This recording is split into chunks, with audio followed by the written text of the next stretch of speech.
matahari dan sinarnya di pagi hari, demi bulan apabila mengiringi,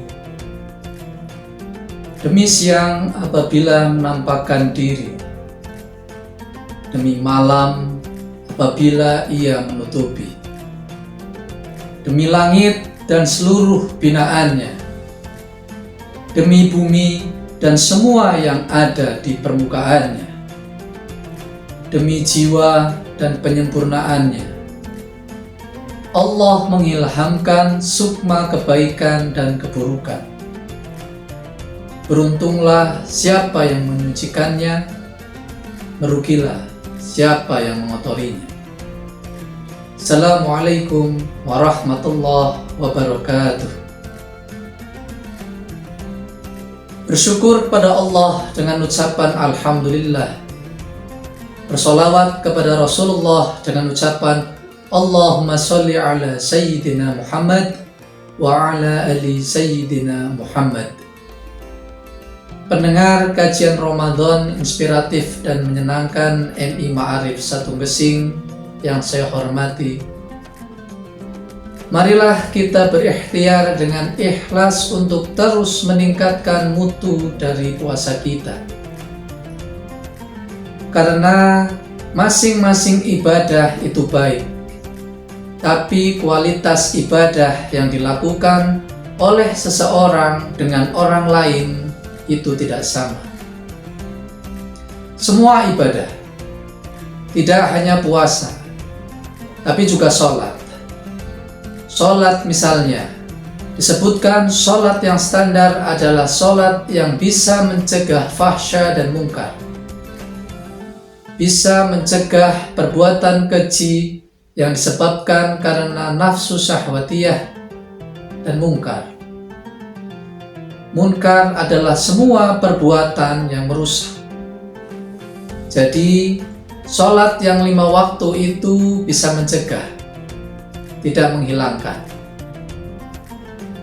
Tapi berapa banyak orang yang sholat sekaligus melakukan fahsya dan mungkar?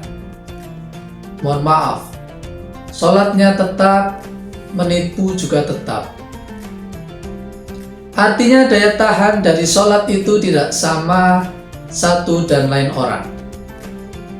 Maka di bulan Ramadan ini, mari kita terus tingkatkan kualitas Ramadan dan puasa kita, sehingga mencapai berkah-berkah yang diketengahkan oleh Nabi Muhammad SAW. Bahwa Ramadan itu mensucikan orang, menghapuskan semua dosa-dosa yang lalu, dan pada akhir Ramadan kita seperti bayi kembali sehingga kita menjadi fitrah. Itu standar dari tujuan puasa. Tapi nyampainya kita seberapa? Pol di sana, apa 3/4? Atau dapat separuh? Apa cuma 1/4? Atau tidak mendapat apa-apa, karena ada sabda Rasulullah, kam min sha'imin laisa lahu min siyamihi ilal ju' wal ath. Ini yang paling minimal. Ada orang puasa yang tidak mendapat apa-apa kecuali lapar dan dahaga. Tapi ini pun masih lumayan daripada lapar dan dahaga dan tidak puasa. Nah, mari kita hitung dari tidak dapat apa-apa sampai berkah yang begitu besar, kita berada di mana. Maka ada 3 hal yang perlu kita perhatikan. Pertama, niat. Niat ini sangat menentukan. Dan niat itu harus dibarengi dengan keikhlasan. Jadi, selain menyangkut ini perintah Allah, menyangkut juga ikhlas kita melakukan. Nah, ini yang akan menentukan bobot puasa kita. Kemudian yang kedua, ukurannya adalah melaksanakan aturan resmi puasa itu sendiri. Aturan resmi misalnya tidak boleh ini, tidak boleh itu, harus ini, harus itu. Syarat rukunnya puasa, kesunatan puasa, larangan-larangan puasa yang bersifat normatif kita ikuti. Larangan-larangan puasa itu menyangkut nafsu, baik nafsu makan, nafsu seks, atau nafsu serakah. Makan yang berlebihan akhirnya merusak badan. Nafsu seks yang tidak diatur akhirnya rusak kemanusiaan. Dan keserakahan yang tidak ada habis-habisnya mengakibatkan kita seperti minum air laut. Semakin kita minum, maka kita semakin haus.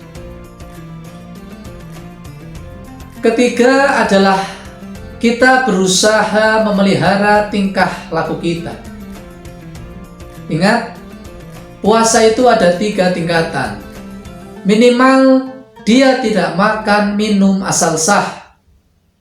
Ini yang disebut puasa awam.